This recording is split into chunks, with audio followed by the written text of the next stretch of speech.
All right. Guys, watch. I just want us to see how he will fire her. And then we'll ask her chair what is wrong with what he's just done. I gave you a job to get 5 contracts for the business. And so far, you've only bought just 1. Give me your reasons why. Oh, sir. It wasn't as if I, just wanted to get 1. What happened was the other 4 people I called for just didn't come for. You did training. I taught you how to go about packaging yourself, how you need to present yourself to them, how you need to give them the points of the business, why we should get the contract to cover their event. And so far, you only bought just 1. They complained that they did not have enough space. I understand there are competitors. In this industry, we have so many photographers, there are competitors, but I gave you my points why the business, why clients will need us. And I expect you, since you're handling that, the sales part, I expect you to produce results, because that's where I'll get money to pay you. Sir, what I will do now is I will make sure that the other 4... See, I have somebody else who is waiting to get your job, and... You're fired. Get out of here. Oh, my God. Apprentice. No. Guys, wait. Okay. He has just fired you. So what do you do next? Sir, please, I would rather... My business is a young business, and we need results. Sir, please, I hope you would understand my situation. I am learning in this business, and I really love doing what you make me do. Sir, I'm paying please, bills. I would appreciate... I'm paying bills. I'm paying the government for tax. I'm paying several expenses. I would appreciate... And we need results. And my time is valuable. Sir, the more I spend I would with you, appreciate it I hope if you give pay me for my time. Another opportunity to bring the, even 10 people this time, I will do it. 5 out of 1. I will do it, sir. I will go out of my way, with all the training. You're already fired, though.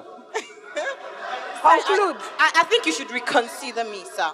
I will go out of my way and, with all the trainings you have. To be fair, between now and the end of this month, if you can produce at least 2 of the contracts, I will reconsider. Thank you very much, sir.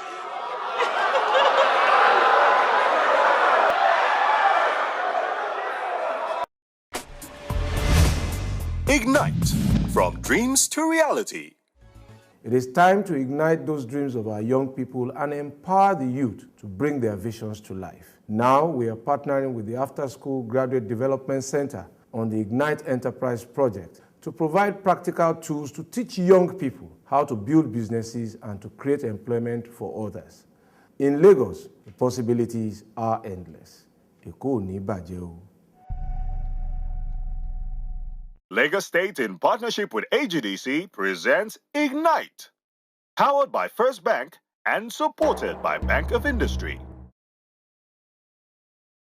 Hiring, that's always good news. Firing, always bad news. Managing people, a major challenge. But that's the topic of this episode. We'll be discussing people, hiring them, managing them, firing them. You might be a one-person business today, but one day, as you grow, you will eventually need to hire staff, because no human being can do it all by himself or herself. A strong business needs a strong team, and it's up to you to select the right team players, so you can provide the leadership to motivate the team and the courage to cut the players that you think are dragging the team down. My name is Ibikun Awosika, and I welcome you to Ignite. From the great city of Lagos, it's another inspiring episode of Ignite. Practical business advice taking you from dreams to reality. Ignite, from dreams to reality. Firing. Before I talk about firing, I'm going to go back a little bit to managing. So before you get to the point of deciding you want to fire someone, you would have looked at certain things, the rewards and benefits you had in place for the person, the performance of the person. and what they are contributing to the business. Those are the two factors that gets you to a point where you're like, no, this is not benefiting my company. So once you look at those factors, in other words, you can look at the benefits and rewards, and you can tell that this is market standard, or for the kind of size of your organization, you're paying a good rate, so there shouldn't be any problems around there.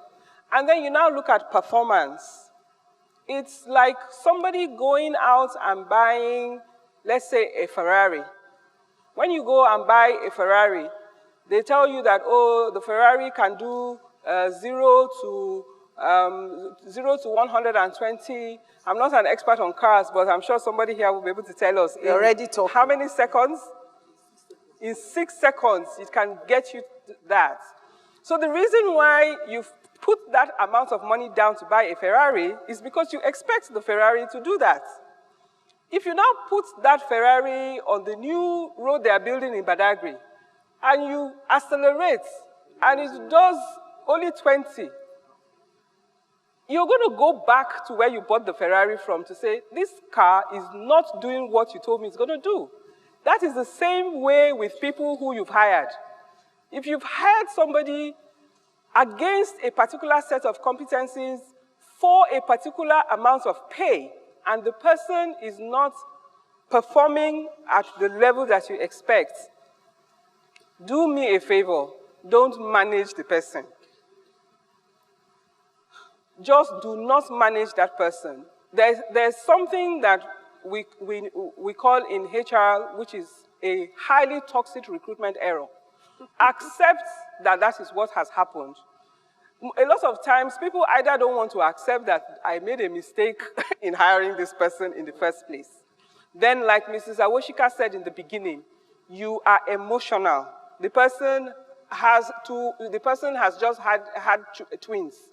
The person how is she going to pay her children's school fees if you send her away? All those kind of factors begin to creep in, and then you now find that the longer you wait to fire the person, the more difficult it gets. And then you also have the issue of relatives, which in our cultural setting is very common. So once you've admitted your error in recruitment, the next thing you want to do is decide what is the best exit plan for this person. Mrs. Awosika already mentioned, it's always a good idea to do an exit interview. So the exit interview, sometimes it might be based on the fact that the person has actually put in a resignation. So exit interviews work both ways. It can be because the person wanted to leave and you think the person is valuable, and then you want to look at, are there ways how we can work this out and keep the person on? But when it comes to firing, the exit interview is meant to be able to make the person, there has to be honesty. So make sure that you have an exit interview with the person, make them understand the reason why they're being fired. Depending on where you are in your business, you may not have a job offer letter. But if the person has a job offer letter, it's important that when you do a job offer letter, you put some clauses in there about how you fire people for lack of performance. Because if you don't have that, then it becomes really difficult. So you must always have a clause to say that if your performance is not what it's supposed to be for the job that you've been hired for, that the company can hire you either without notice or 2 weeks notice or whatever. So once you've had that interview, the next thing is to just say to the person that this is what we're going to do. It's always a good idea to have something in place, either have notice in lieu of pay or pay. Sometimes it might cost you, but it's actually is saving you more money than you think when you actually fire someone and give them their paycheck. So in other words, if you cannot give them notice, if you cannot say, oh, by the end of this month, I don't want you anymore, at that interview, just have their paycheck for the month and give them, and that's it. Recently, I had an experience in my office where I hired this lady who had a first degree in, I think she had a first degree in something like English or something like that, and then she had a master's in psychology. And was actually, when I interviewed her, said to me how she's about to start a PhD. And then I had a conference that I was organizing, and we asked her to do letters. We had like a database of guests, potential guests for the conference, and we asked her to send letters to 50 women. And the template that was given to her had, let's assume it had Dear Mrs. Awosika on the template, just for her to see how the letter should be written. She now sent 50 emails to 50 different people with Dear Mrs. Awosika. So that, in a consulting firm, is an instant sackable offense. So there was no mitigating circumstance, and there was nowhere in the middle, because the reason why one of the reasons why she had been hired is that she had some level of initiative. In other words, that she can think for herself and see a letter that is a template and know that it is not possible that everybody on that list would have needed the same address. But of course, she was saying, oh, I thought that was how you wanted it, because that was the letter you showed me. So it's very, very important to take your emotions out of, out of the firing. And it is also very important that when you're firing in a fair and objective way. In other words, if the person is expecting pay for that month, pay the person off. Because that way, you're sending the person off, and both sides have been taken care of. Okay, let's do a role play. One of my many CEOs, can I have one CEO? One CEO that is confident and able to play, come on the stage.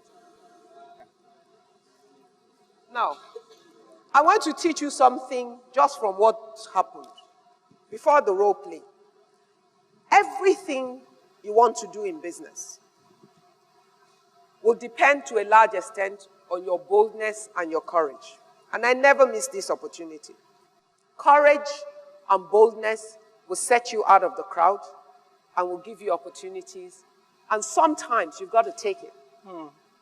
And whilst sometimes you're still being modest, somebody will jump ahead of you. And not because they're better than you. They will take what you actually want. So remember that. In business, you must be bold to step out. And you must be confident and believe in yourself. Very important. Now, I'll tell you what we're going to do. See, Oche and I have vacated our seats. CEO, come and sit. No, CEO. Yes. Really, no. You can't have two CEOs in this case. Okay. You're the employee. And because of your red hair, you're about to be fired. So sit.